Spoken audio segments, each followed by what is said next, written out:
হজযাত্রীদের নিয়ে প্রথম ফ্লাইটের জন্য প্রস্তুত আশকোনা হজ ক্যাম্প। এরই মধ্যে ক্যাম্পে আসছেন মুসল্লিরা। কেউ কেউ এসেছেন ফ্লাইটের ২-৩ দিন আগেই। রাত ২:১২টায় ৪১৯ জন যাত্রী নিয়ে হজরত শাহজালাল আন্তর্জাতিক বিমানবন্দর থেকে সৌদি আরবের উদ্দেশ্যে রওনা হবে হজের প্রথম ফ্লাইট। একই দিন সৌদি আরবিয়ান এয়ারলাইন্স ও ফ্লাইনান্সের প্রথম হজ ফ্লাইট জেদ্দার উদ্দেশ্যে ঢাকা ছাড়বে। হজ ক্যাম্প সার্বিক ব্যবস্থাপনা নিয়ে সন্তুষ্টি প্রকাশ করেছে হজযাত্রীরা। এবারের হজের সকল কার্যাদি অত্যন্ত সুনিপুণভাবে হচ্ছে ইনশাআল্লাহ। আমাদের কোনো এ পর্যন্ত কোনো সমস্যা হয় নাই। আল্লাহকে বিশ্বাস করি, আমি ইসলাম ধর্মের মানুষ, সেই দিক থেকে আমার মন দিক থেকে আমি মনে করি যে আমি হজ ঠিকই করতেছি। খুব ভালো লাগতেছে আমার। এই বছর আমরা স্বামী স্ত্রী দুজনেই হজ করতে যাচ্ছি এবং আমার খুব ভালো লাগতেছে।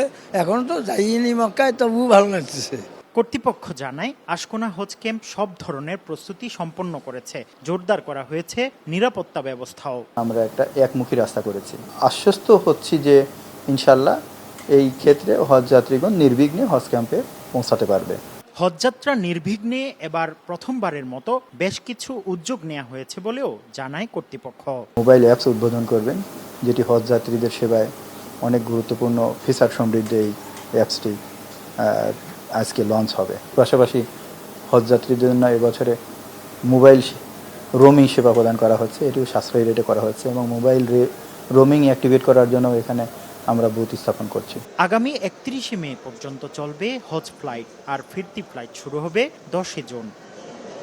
মুফতি আব্দুল্লাহ তামিম, সময় সংবাদ, আশকোনা, ঢাকা।